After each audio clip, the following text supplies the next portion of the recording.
All right, hello everybody. This is your video for writing your midterm essay and just writing historical essays in general. This might be, people that have had history classes, this might be a little bit of a refresher, but I don't know, not every teacher walks through these things. It's also, basically you're talking about writing a 5-paragraph essay. So if you've taken basic English composition class, it's the same general idea, but with history, it is a little more difficult, a little specific. So I'm gonna try and get through this as quick as I can, so I'm not eating up a bunch of your time, but I do think it is worth it to watch this video. So the most important part of your essay is the thesis. That is the most important sentence you're going to write. They're going to be the first sentence you're probably going to write, because after you've done research and you decide what you're going to write about, it's really serves as the outline of your paper in lots of ways. And the thesis is the reason you're writing the paper. You're telling the reader in the first paragraph right off, this is why I'm writing this paper. I've done some research on this. I've become a little bit of an expert on this subject. So I am telling you why you are going to read this paper. And we call this an argument because you're trying to convince somebody of something. Not necessarily in a way of convincing them like, they gotta change their mind about politics or something, or like, yeah, no, you're an idiot, like you need to believe what I believe. Not like that. Somebody might know a little bit about history. They don't know much, so you have to convince them of a certain idea that you're putting forward. Every paper has to have an argument. It's not a good history paper if you're just doing like a report on something that happened a long time ago. You have to have a historical argument for your paper, and that's your thesis. The analogy I like to use is like a prosecutor in front of a court that is trying to convince the jury that somebody is guilty of something. We've all seen legal dramas and things like that before. So, it's not, even if you haven't been in a courtroom, the basic idea of someone getting up and says, ladies and gentlemen of the jury, I will prove beyond shadow of a doubt that this person has done this thing, and I'm going to use exhibit A, B, and C to prove that case throughout the course of this trial. That's essentially what your thesis statement is, and it should have that same sort of format. The example I'm going to use throughout this is not your topic, but the example I'm going to use is Abraham Lincoln's views on slavery evolved during the Civil War. He changed his views on slavery from the time the war began to the time the war ended. A lot of people don't know that. A lot of people just assume Abe Lincoln emerged from the room with a pen in hand and say, where's the Emancipation Proclamation? I'm ready to sign this thing in slavery tomorrow. It's not the case. So we're going to be learning a little bit about history in this as I convince you of that case. And that's the same general format that you're doing in the paper. You're saying, like, I have this thing that you might not know about, and I'm going to convince you of it. And you're doing it with evidence. That's the all important thing. More than just you're putting forward this idea, you have to use evidence to back up your argument. Anytime you've been in any sort of argument, of anything, or anytime you talk to somebody, if they just assert some sort of statement without any sort of evidence, then you don't believe them. You got to have evidence to back it up. So you're going to present that evidence, and you get to present it in a way that helps make your overall case. So the example in this of a thesis statement, this is a very long sentence. Your thesis statement should be long, should probably be the longest sentence of the paper. It's okay as long as you're using proper grammar and you're getting to your point. Is not considered a run-on sentence. But this one's pretty long, so we'll call this one a rough draft, and then I'll show you like a sort of shortened version of that. But anyhow, one can trace Abraham Lincoln's evolution of thought on slavery while serving as president when looking at statements he made as a candidate, promising to contain the growth of slavery rather than ending it. actions he took early in the Civil War that considered the possibility of establishing a freed slave colony outside of the United States, and his efforts near the end of the war to pursue a constitutional amendment outlawing slavery and create the Freedmen's Bureau to ensure the rights of former slaves living in the United States.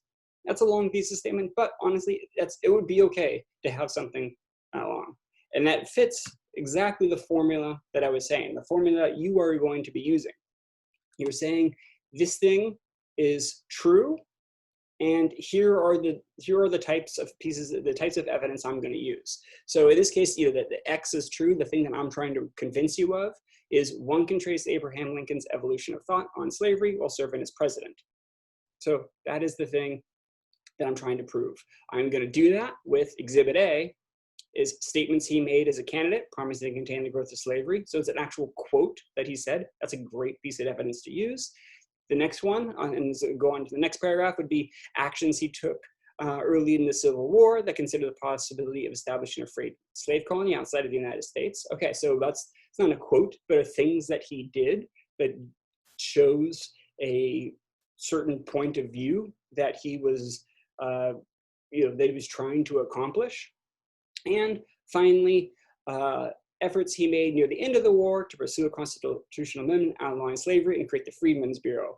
So that's the last piece of evidence that show things obviously changed. Again, it's actions that he did that show, he's not trying to contain slavery. He's trying to end it at this point. He's not trying to send slaves outside of the United States. He's trying to keep them in the United States. So they obviously changed. Right there in my thesis statement, I've already said everything I want to say, about this paper. And then the rest of the paper is just getting into the details, explaining how all this stuff makes sense.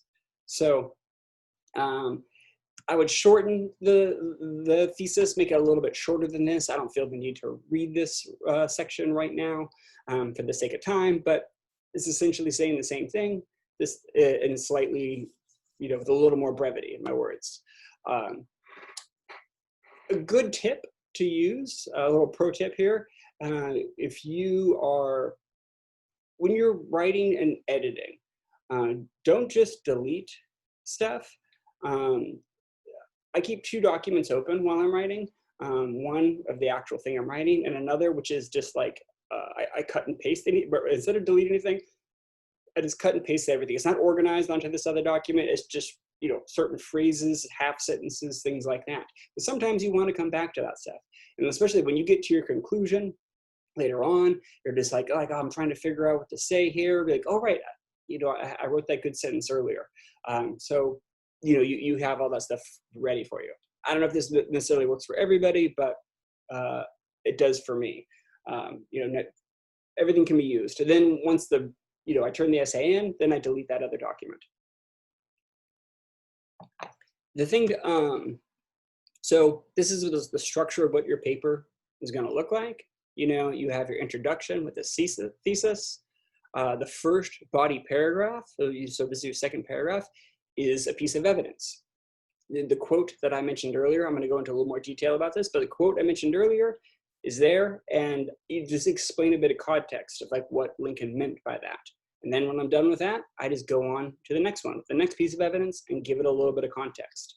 You do that 3 times, you're done. Then you do a conclusion that ties everything together, and you're done. This is why the thesis is very, like I said, it is the outline of your paper. Once you have that to go, everything else is just sort of filling in the blanks. Just providing context to everything that you already have.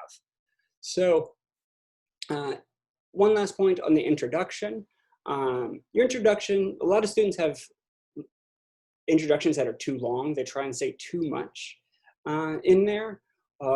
You just want to, again, provide a little context before you get to the thesis. Usually the thesis is the last sentence of the introduction.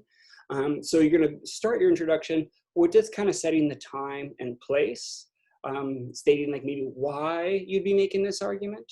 In this case, say, Lincoln is often considered the greatest president in American history due to his efforts to free enslaved people because of the Emancipation Proclamation, 13th Amendment. But this often leads Americans to the conclusion that Lincoln spent his life resisting the institution of slavery and came into office seeking to put an end to the nation's original sin. So right there I'm saying, okay, many people have this sort of misconception about him.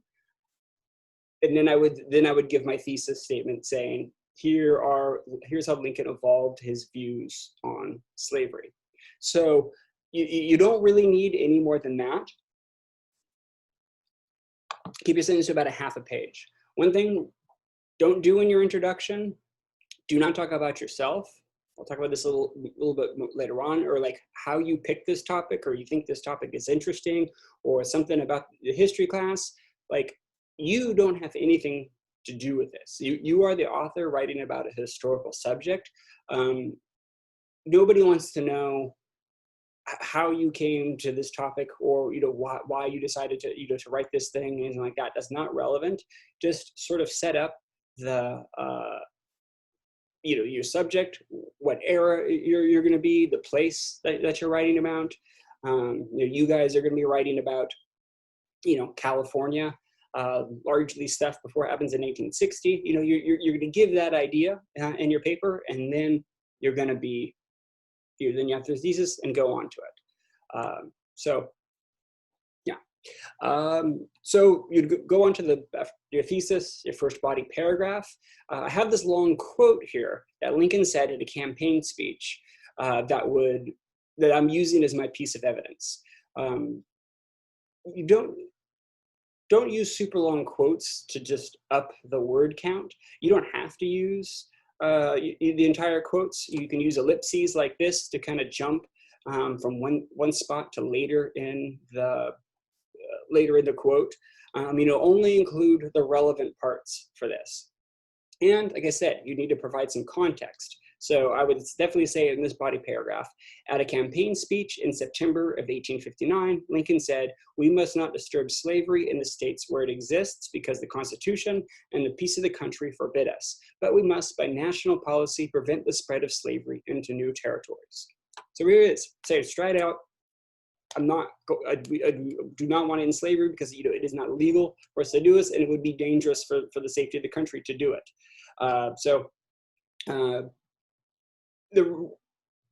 The rest of your body paragraph will be essentially explaining what he meant by that. In this case, you'd be talking about sort of Western expansion, and he's trying to prevent slavery from moving into new territories. But you don't want to give a ton of detail. You're just providing the context to this quote.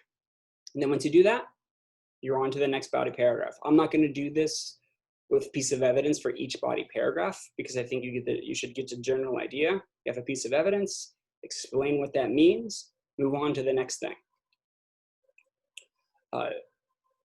After you finish your third body paragraph, you get to a conclusion, and a lot of students, myself included, when I was a student, had trouble with conclusions because I was like, I already said everything I wanted to say. What else is there at this point? I made my point, and it felt stupid to do a conclusion. But conclusions are important to, like I said, tie everything together to sort of like after you've run through your pieces of evidence to say, let the reader know again, like, you are now convinced of my point. Now that I've shown you these things, you're going to, restate your thesis essentially in sort of different words. And it's good to sort of explain why it matters, or maybe explain a little bit about what happens next, why this is important to history in general. So in this case, I would say, Lincoln was assassinated before seeing the fruits of his labor, but as he changed his thinking on slavery over 6 years, he led the whole country to changing their thinking as well. So, that's why, how one guy changed his opinion about something matters. Well, because he was the president that, very carefully led the country to change their thinking on slavery also. So, that's a good thing to have in the conclusion. There's another helpful pro tip here. If you're having trouble with the conclusion, there's probably stuff you can cut out of your intro. Like I said before, a lot of students write introductions that are too long. They're trying to say too much there, when really a lot of that stuff is better served at the end of the paper. The introduction is really just sort of setting up the context, setting up the time and place of this subject, and then get into your thesis.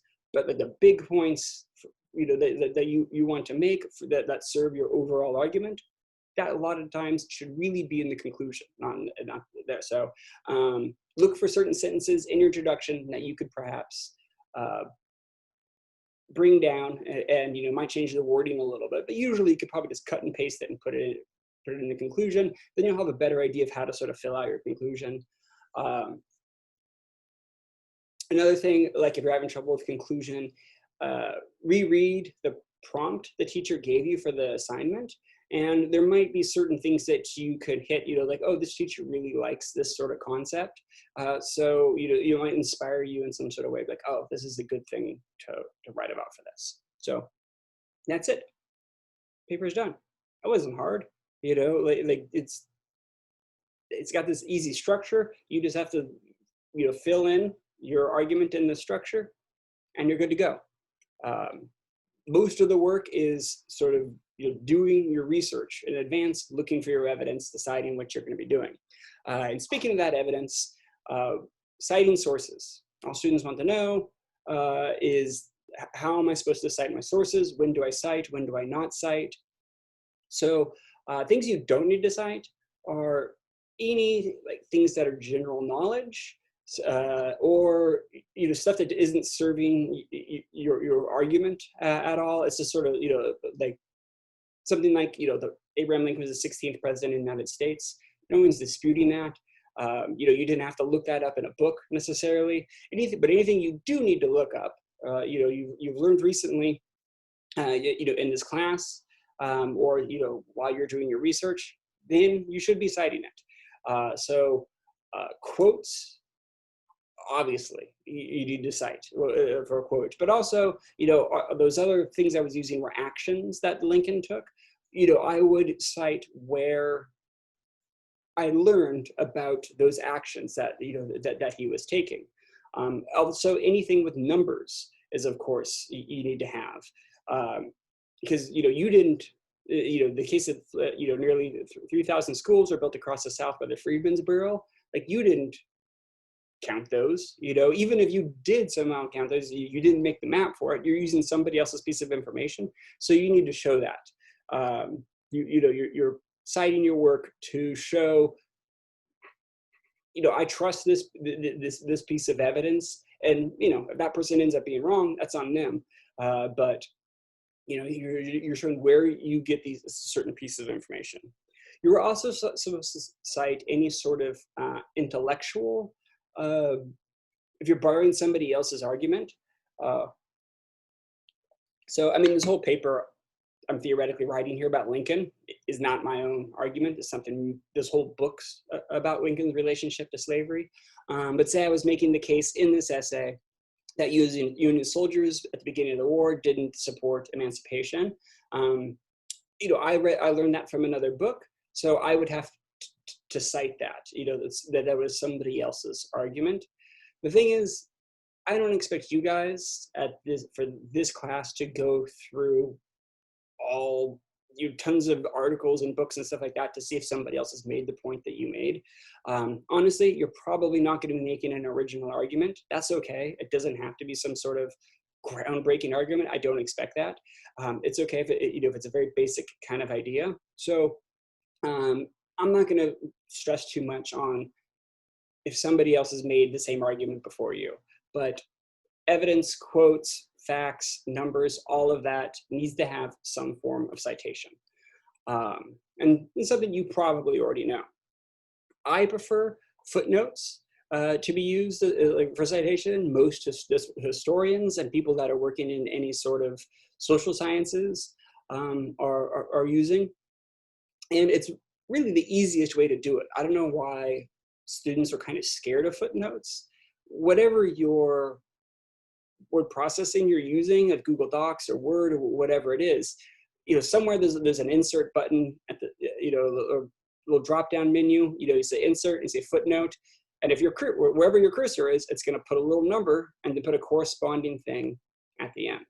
I don't know why. Sometimes students try to make their own sort of footnotes. They just put like a 1 here, and then at the bottom of the page, they try to like space it all weird to make a footnote. Like, that's a pain in the ass and takes way more time to do if you just let the word processor do it for you. A lot of students are also worried about like how proper footnote style, like all the information you have to give. And there is like a right way of doing it. I have these links here for it, but honestly, the quickest way is if you just Google, you know, how do I footnote, or or Chicago style manual, or footnote style manual, something like that. Will tell you how to cite everything. And I'm definitely not gonna grade you down if you don't put like the city where the publisher was based, or something like that. Or it's, I'm not worried at this level about getting those details right. Do your best to try and get that, but as long as you have the name of the book, the name of the author, and the page number, well, then you'll be okay. Franklin. You can use, for footnotes, you can use, or I prefer footnotes, like I said, but you could, if you're more comfortable with MLA, that's the style with, if you have parentheses at the end of a sentence and it has the author's name and the page number, that works too. In that case, you have to have a works cited page at the end.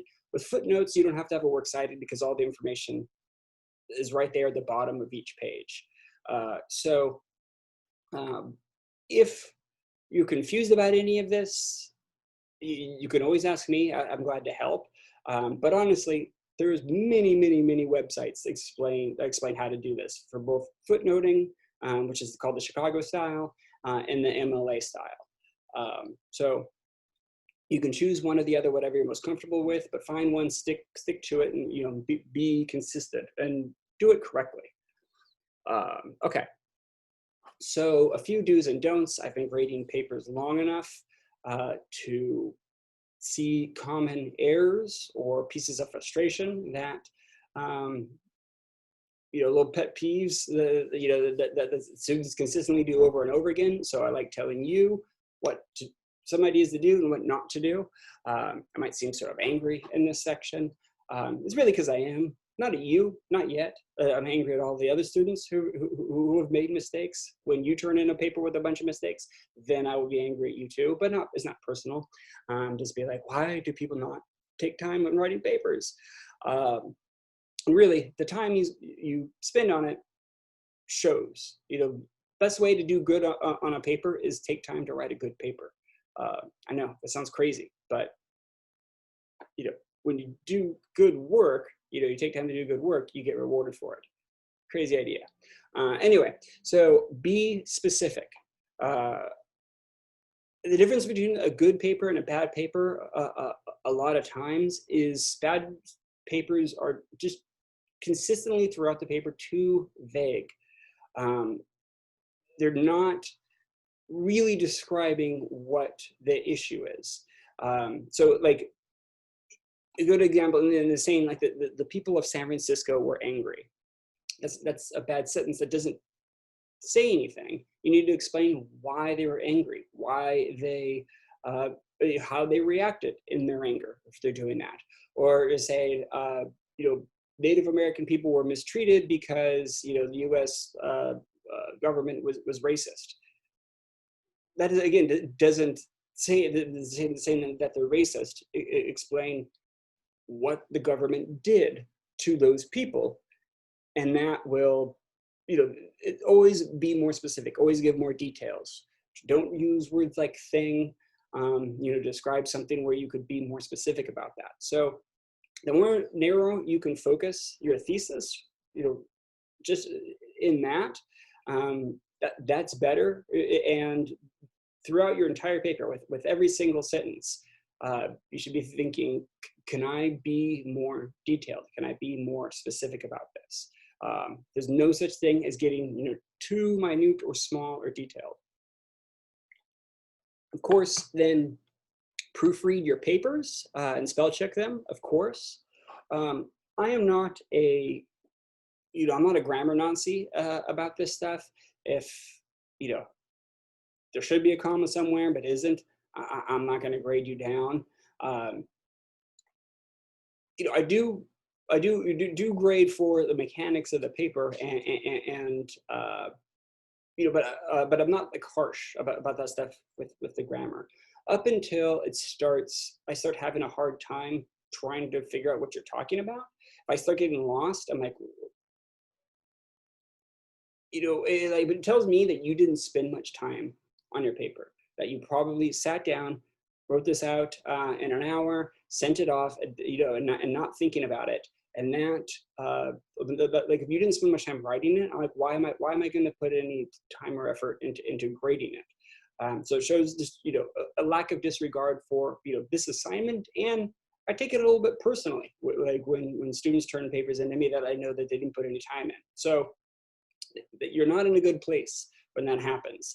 And so the quickest way to spot haphazard writing is when there's lots of spelling or grammar mistakes. But again, if you have a word, I always do this thing where I'll misspell a word and I spell check it, and it's a word that's very similar, to the word, but I won't notice because once that little red bar is gone, I don't notice. So, I have the error in there. I'm not going to mark you down for that. I know how that goes. That's fine.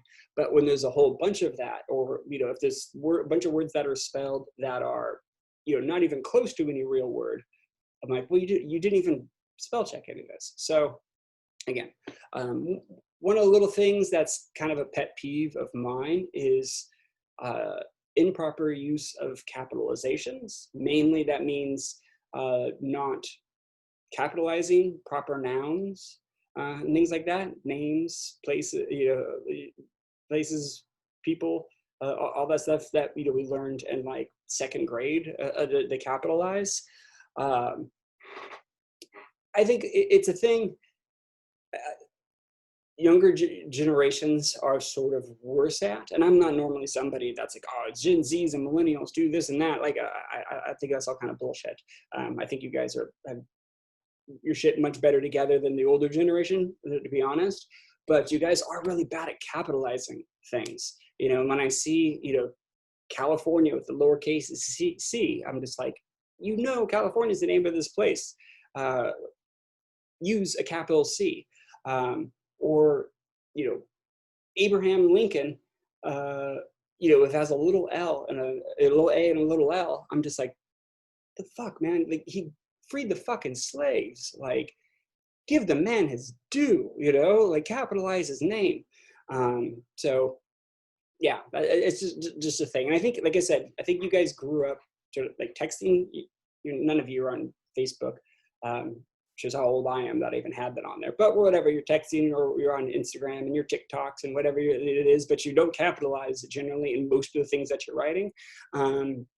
Well, on academic papers, think about it and capitalize. On out now. Go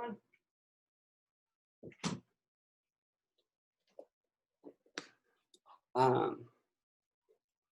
When you are citing, you give page numbers. If it's a book, give a page number. If it's from a website, you're going to have that website, like in the footnote or in your works cited. You try to always be as specific as possible where you found this. The general idea is I should be able to find it within 60 seconds. If I have that book with me, if you're using Kevin Starr's California book, I'm going to have that right next to me. You just say page 24. I pick it up and I could quickly skim page 24. I'm like, oh, there's the quote that they're doing. It should be that easy. If you do not give page numbers, it doesn't count. I don't count that as a citation. And really, just citations in general, like, you really have to have citations. If you do not have them, you will get graded down. There's a whole section in my rubric about how you use pieces of evidence, and you'll lose at least one letter grade if I don't see any citations. Sometimes I see people write really good papers that I could tell they did put work and research into, but for whatever reason, they didn't cite anything, and they're going to get a B or C, even though it could have been an A paper. whatever style you use, be consistent in that style with MLA or Chicago. Don't try to make up your own thing or some sort of hybrid. Like I said, there's lots of information out there about how to do it. So there's really not much excuse for doing it wrong. Again, I'm not going to bust you if it's slightly wrong or something like that. As long as it looks clean and I can figure out what you're trying to do, I'm going to give you, some latitude on that. Write in the past tense. Every once in a while, I get somebody who's writing like a newspaper reporter on the ground, like this is happening. It's in the past tense. Use paragraphs, please. It's 3 pages of block. I am not going to read that. That's like, it's very simple to do paragraphs, but it's like from the writing standpoint, and it's impossible to read something without being broken up every once in a while. So I really just won't even bother if it doesn't have paragraphs. Okay, some don'ts. Don't refer to yourself. No first or second person words should be used, like I or you, like in the way like, oh, you understand, like you're saying to the reader. Don't do that. Don't refer to the reader. Don't say, in my opinion, this or that. You're removed from this thing. You're outside of history, writing about something that happened in the past. And especially, you don't want to have like things like I feel or like I think. It undercuts the argument you're trying to make. The fact that you wrote out that sentence in general shows that that's what you think. But it just shows that you're not confident in what you're trying to say. When you say, I think that Abraham Lincoln did this, to say Abraham Lincoln did this. So this is a really good habit to have in lots of things. But also, going back to what I was saying before, you are not the subject of this paper. Your feelings about the paper itself or the history or what happens after that, or things that are happening today, none of that has anything to do with this paper. You're writing about subjects that happened in the past. Keep it in the past. And it's hard for people to let go of their egos sometimes and think that, like, well, of course everybody's going to be interested in how I got interested in this subject, and I'm enjoying this class, and I was interested in this thing, so I thought writing about this subject would be good. Like, that drives me nuts. Don't have that. Avoid sweeping judgment statements. This kind of goes along with being specific about stuff. You could say, white Southerners were evil, or the American government hated Native Americans.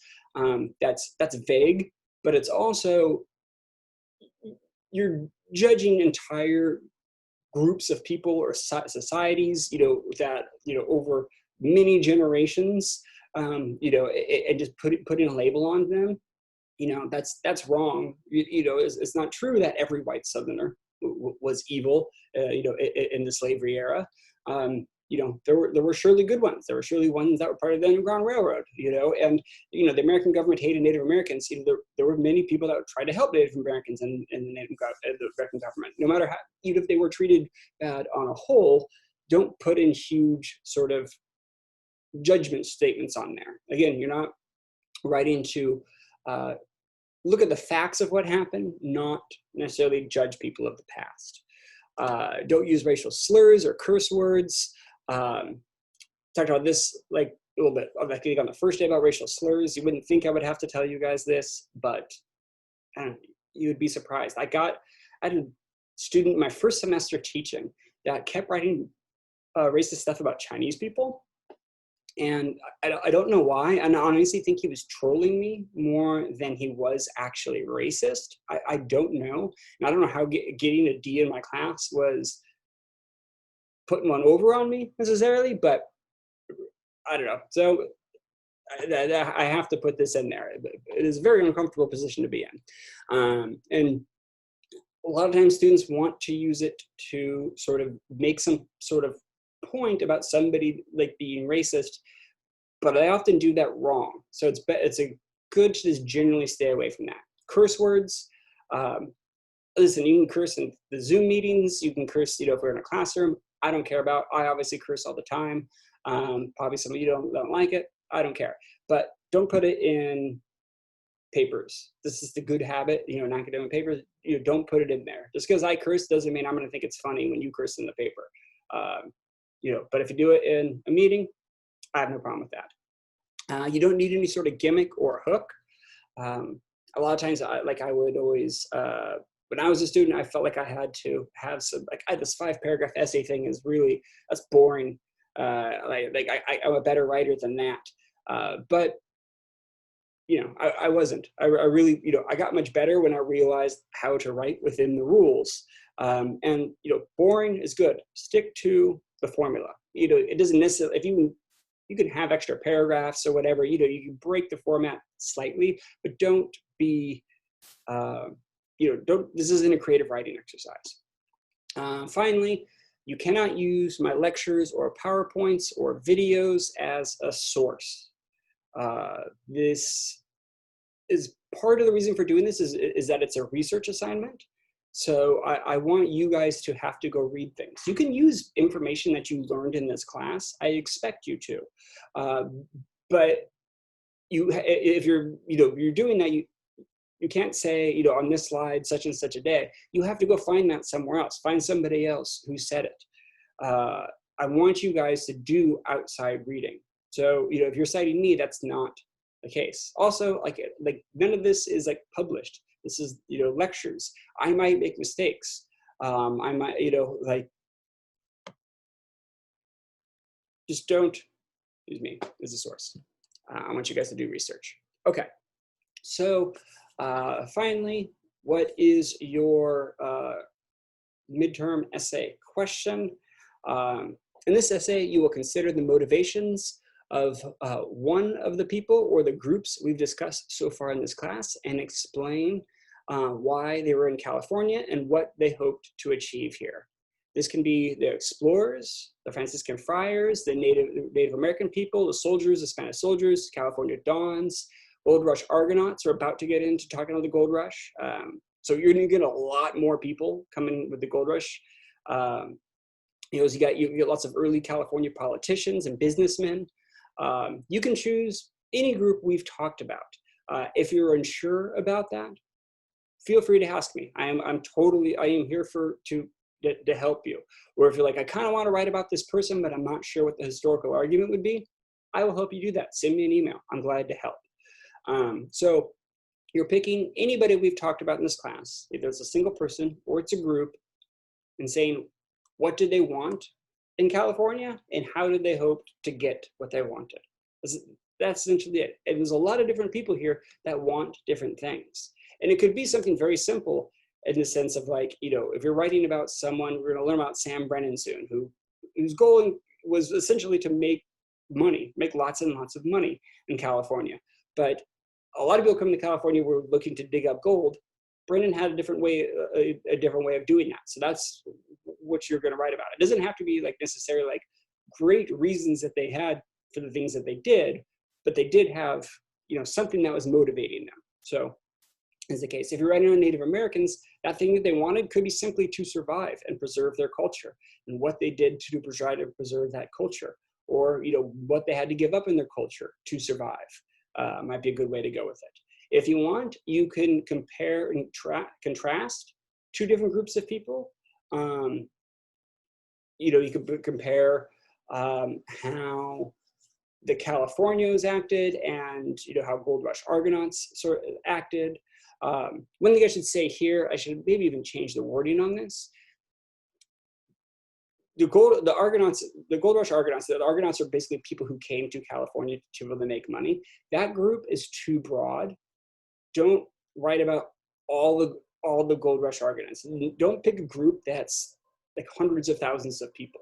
That's too big. If you're doing a group, you need to be a little more narrow than that. But if you're wanting to write about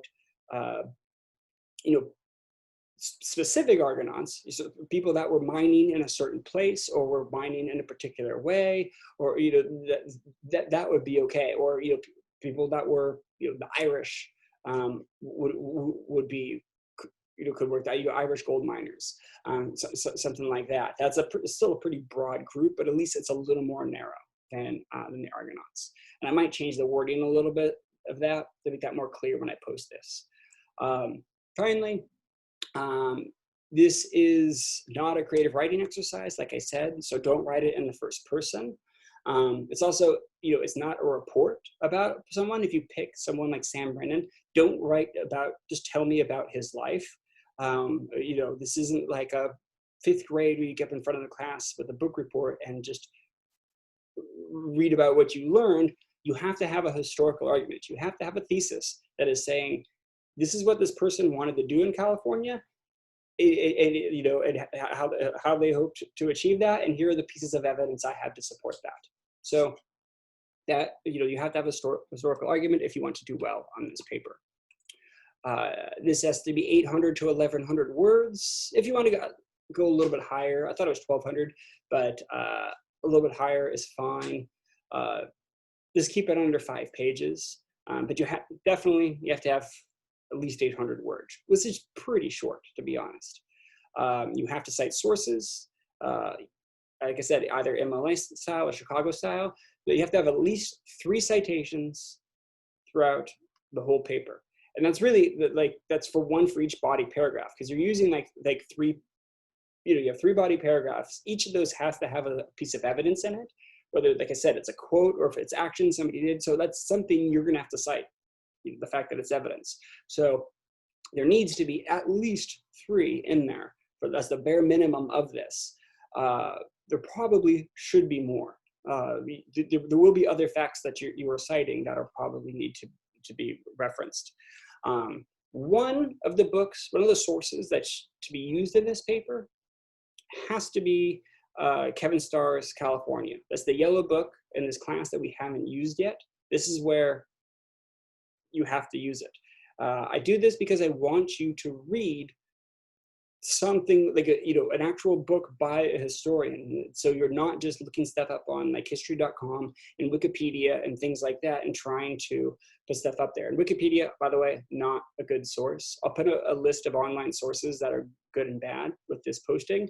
But one of the sources you have to use is Kevin Starr's California, because I want, whatever you're writing about, he mentions it somewhere in that book. Or even it could be just giving sort of like in the introduction, while you're setting up sort of the context of time and place in California, you could probably use the source there.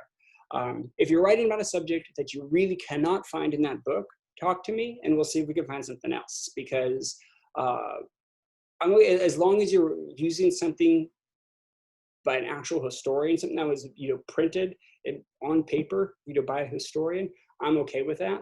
But I want to give you the sort of heads up. I want a heads up and give you an up or down vote on that thing.